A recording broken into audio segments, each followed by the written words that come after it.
नमस्कार जी, मैं हूं पुनीत। आप देख रहे हैं स्टोपीडी। इसी प्रोग्राम में आपका तहे दिल से स्वागत करते हैं। एक बार फिर से हाजिर हैं आपके सामने और आज हम आपको बताने वाले हैं कि आपके लिए कौन सा प्रोफेशन जो है वो सही है। आजकल पूरे घर में डिस्कशंस होती रहती हैं यही कि तू ये कर ले, तू इंजीनियर बन जा, तू डॉक्टर बन जा, तू सिंगर बन जा, तू डांसर बन जा।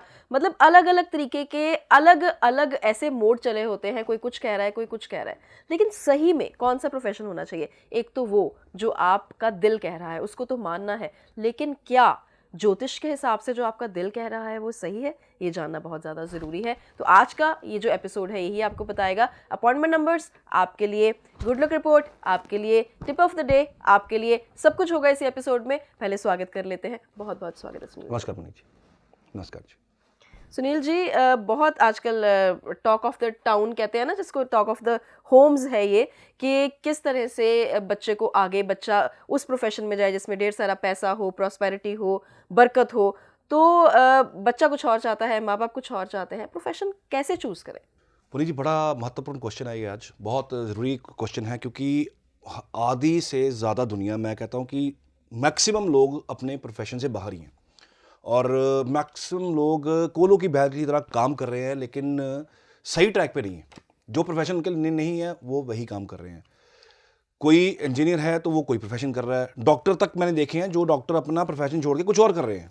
सो ये होता है प्रोफेशन का गलत चयन करना, प्रोफेशन गलत चूज कर लेना। किसी के प्रेशर में भी या किस भी हालात में प्रोफेशन को चूज किया गया, लेकिन उसमें सर्व नहीं किया गया, उसमें सर्विस करने का मौका नहीं मिला। करना था बिजनेस, कर दी नौकरी, करनी थी नौकरी, कर लिया बिजनेस।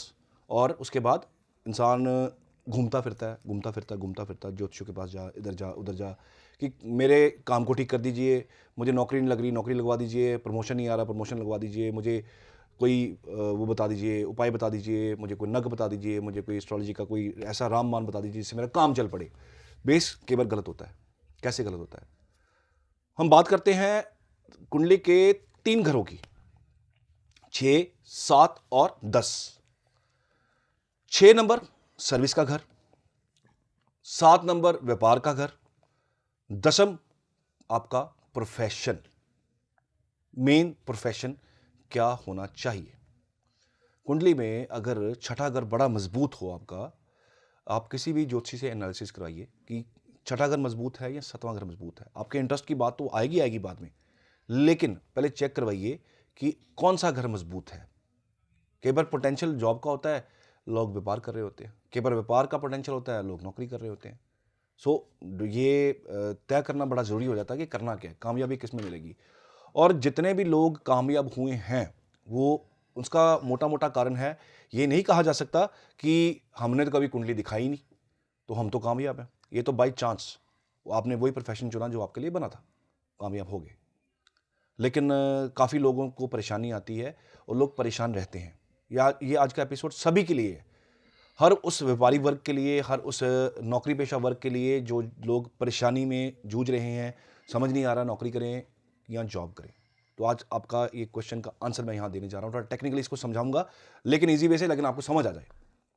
सो 10वें घर में कोई प्लेनेट बैठा हो तो आप उसको एनालिसिस कीजिए, वो आपको व्यापार या नौकरी की तरफ इंडिकेशन दे देगा। मान लीजिए शुक्र आपका 10th हाउस में है, किसी घर का लॉर्ड 10th हाउस में बैठ गया, तो उस प्रोफेशन को आपको चूज करने का सबसे पहला पॉइंट, उस प्रोफेशन को आपने चूज करना है। शुक्र के अंडर बहुत सारी इंडस्ट्री आती है। सिर्फ एक ये टीवी स्क्रीन ही नहीं है या मीडिया ही नहीं है, और भी बहुत कुछ है। कॉस्मेटिक्स है, आपकी होटल इंडस्ट्री है, जितनी भी हॉस्पिटैलिटी है शुक्र के अंडर है।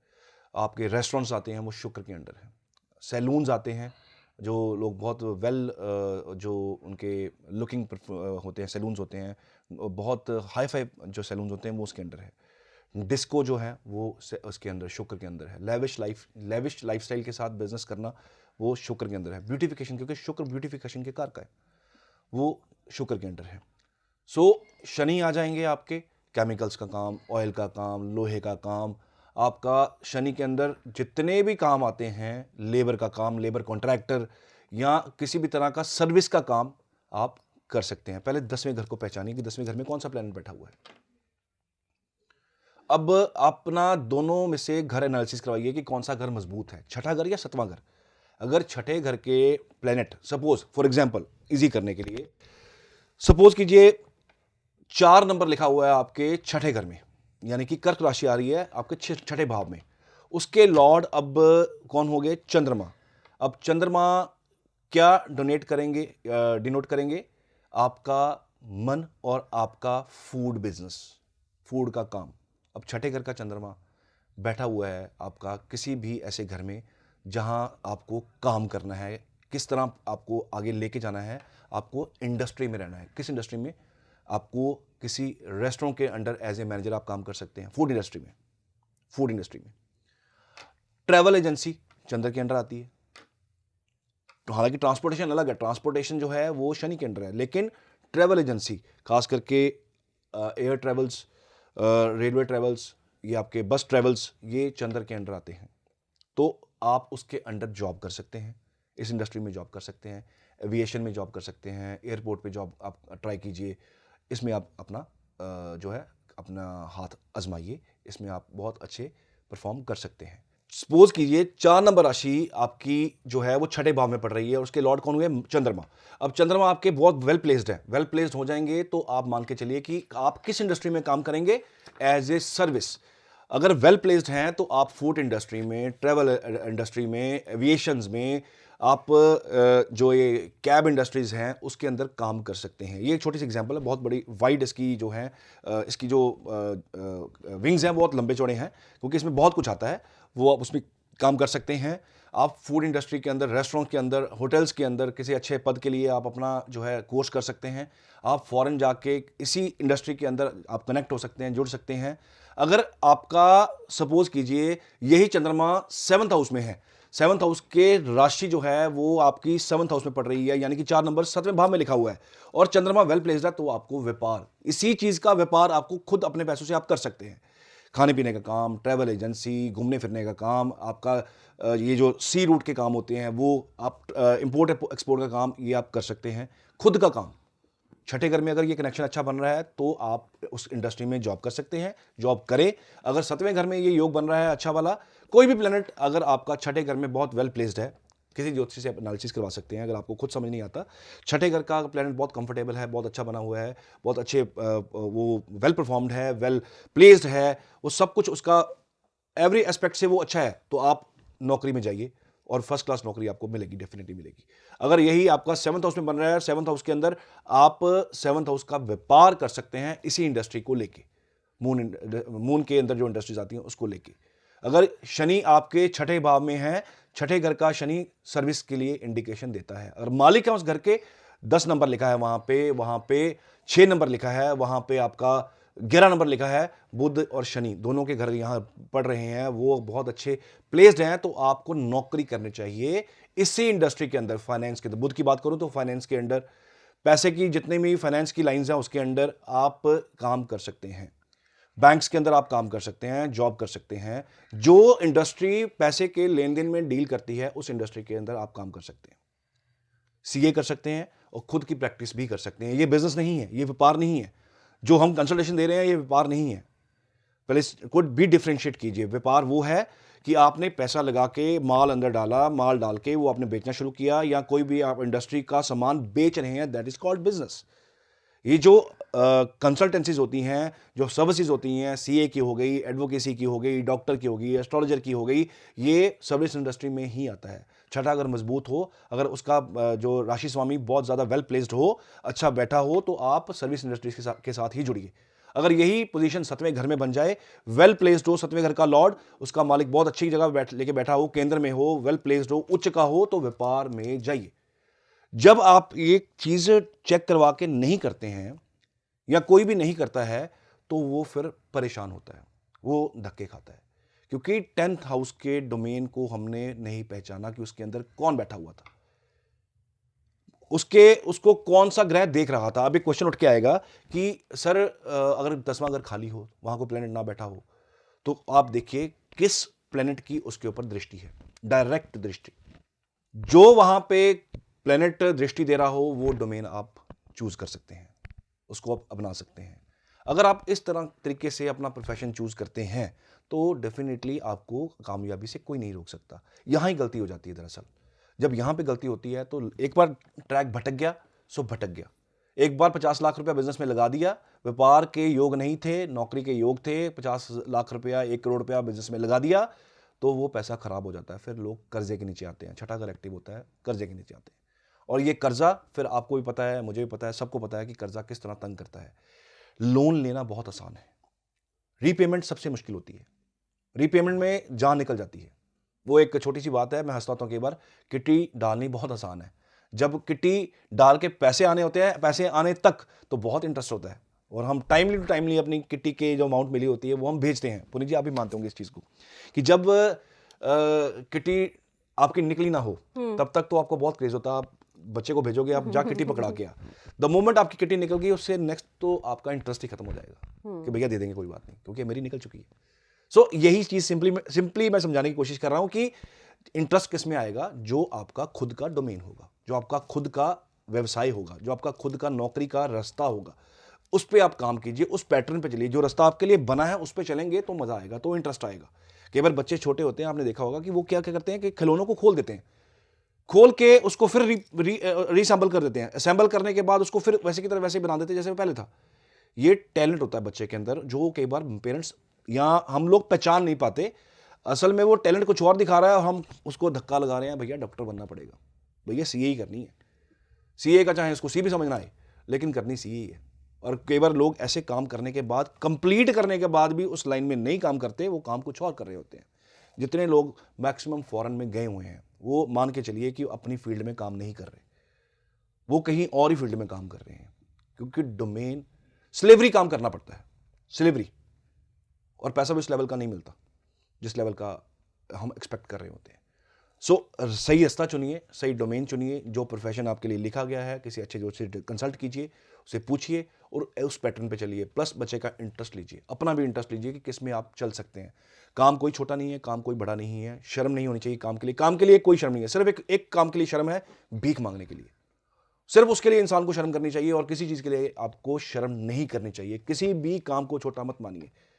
एक छोटा सा एग्जाम्पल है, अमृतसर शहर में एक चाय के बेचने वाले व्यापारी, छोटा सी एक स्टॉल था चाय के, आज की डेट में वो मल्टी मिलियनर है। सिर्फ आज भी वो चाय बेचते हैं। अमृतसर वाले लोग समझ गए मैं किसकी बात कर रहा हूं। सो काम कोई भी छोटा नहीं है, छोटे काम से ही बड़ा बना जाता है। सो आपका डोमेन चुनिए, जिस इंडस्ट्री में जाना है उस इंडस्ट्री की आप रिकमेंडेशन लीजिए, उस पर काम कीजिए, आगे बढ़िए और कामयाब होइए। और लोगों की मत सुनिए कि तू ये नहीं कर सकता, तू वो नहीं कर सकता, तू ये करेगा तो तेरी ये इंसान लोग तेरे को क्या समझेंगे, ऐसा मत कीजिए। आजकल कोई काम छोटा नहीं है। सही गाइडेंस, सही लाइन का चुनाव आपको कामयाब डेफिनेटली करेगा। तो मुझे लगता है कि इस बारे में जो भी इन्फॉर्मेशन, जो प्रोफेशन के बारे में जो भी सवालात होंगे, आज आपको सबके जवाब, मेजॉरिटी जवाब जो है वो मिल गए होंगे। बाकी बातें और भी होती हैं लेकिन टाइम बाउंड हम होते हैं, तो इस वजह से पूरी बातें तो नहीं कर सकते, लेकिन जो मेजरली आपके क्वेश्चंस थे ना, आज उनका रिप्लाई आपको सुनील जी ने दे दिया है और ऐसी आसान भाषा में दिया है कि कोई बच्चा भी समझ सकता है। और अब बच्चे से मुझे एक बात जो है वो आपसे ज़रूरी करनी है। आज हमारे पास जो एक मेल आई है वो एक 14 साल के बच्चे की मेल आई है जी और श्रेया मल्होत्रा हैं, चंडीगढ़ से हैं। जी। बोल रहे हैं कि मेरे पापा मम्मी बहुत झगड़ते हैं, उपाय बताइए, मेरी गुड लक रिपोर्ट जल्दी भेजिए। उसके लिए डिटेल्स किनकी भेजी इन्होंने? जी अपनी ही भेजी हैं। नहीं नहीं, बेटा आपका मेल चूज हो चुका हुआ है and thank you so much. आप इस शो के साथ जुड़े हुए हैं। आप अपने पेरेंट्स की डिटेल्स भेजिए, बिकॉज आपके कुंडली से उन दोनों का झगड़ा सॉल्व नहीं होगा। कोई मैं सोल्यूशन जरूर बताऊंगा डेफिनेटली, लेकिन मेल चूज हो चुकी हुई है आपकी। सो अपनी डिटेल्स हमारे ऑफिस के नंबर चल रहे हैं, इन पर कॉन्टैक्ट करके डिटेल्स भेज दीजिए दोनों की। मैं दोनों का सोल्यूशन भेज दूंगा, आप ही को भेजूंगा और आप वो रेमेडीज करवा दीजिएगा या खुद कर दीजिएगा। कुछ ना कोई रास्ता निकल आएगा और इनका झगड़ा कहीं ना कहीं कम हो जाएगा।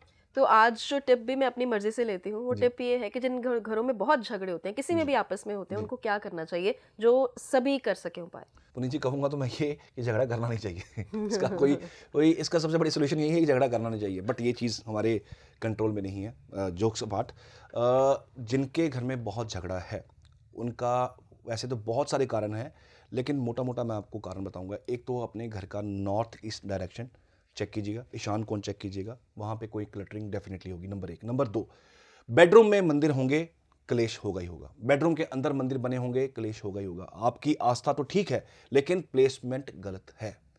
बेडरूम हमारा प्राइवेट रूम होता है। प्राइवेट रूम में ईश्वर की फोटोज लगाना सही नहीं होता।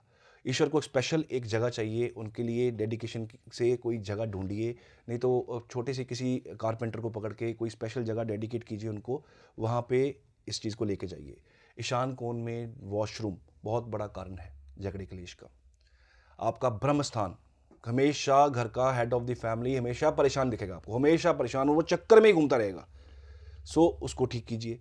आपके घर के अंदर जूतों की प्लेस क्या है, सबसे बड़ा एक बहुत बड़ा कारण है ये, जूतों की प्लेसमेंट। जूतों की प्लेसमेंट ऐसी जगह कीजिए, आप सबको छोड़िए, नॉर्थ वेस्ट में कर दीजिए, साउथ के किसी साउथ साउथ वेस्ट में कर दीजिए, टूवर्ड्स नॉर्थ वेस्ट वेस्ट में कर दीजिए, लेकिन आप उसको नॉर्थ ईस्ट से, पर्टिकुलरली नॉर्थ से, पर्टिकुलरली साउथ ईस्ट से, पर्टिकुलरली ईस्ट साइड से उठाइए। ये एक छोटे छोटे 3-4 कारण हैं जिसकी वजह से घर के अंदर झगड़े खत्म नहीं होते। ये एक साइंटिफिकली इसके अंदर बहुत बड़ी गहराई है, वो मैं पूरा टॉपिक बताऊंगा कभी आपको, लेकिन ये चीज़ अगर हट जाएंगी तो काफ़ी हद तक लड़ाई क्लेश का माहौल जो है थम जाएगा। आप चेक कीजिए, जो मैंने चीज़ें बोली हैं, आपके घर में कोई ना कोई चीज़ ऐसी ज़रूर होगी जो मैं बोल रहा हूँ अभी, उससे आपके घर के अंदर झगड़े होने का बहुत बड़ा एक रीज़न जो है छुपा हुआ है। तो ये भी जो टिप है, इसमें भी मुझे लगता है कि पूरा एपिसोड जो है वो निकल सकता है, लेकिन बात ये है कि वही बात है कि झगड़े जो है ना करें तो ज़्यादा बढ़िया होगा। लेकिन कहना बहुत आसान होता है, कभी कभी सिचुएशन जो है वो गर्मा गर्म हो जाती है, लेकिन फिर भी थोड़ा सा खुद पे काबू रखना भी ज़रूरी होता है। बाकी ये एपिसोड आपको कैसा लगा ज़रूर बताइएगा। अपना ध्यान रखिए, धन्यवाद।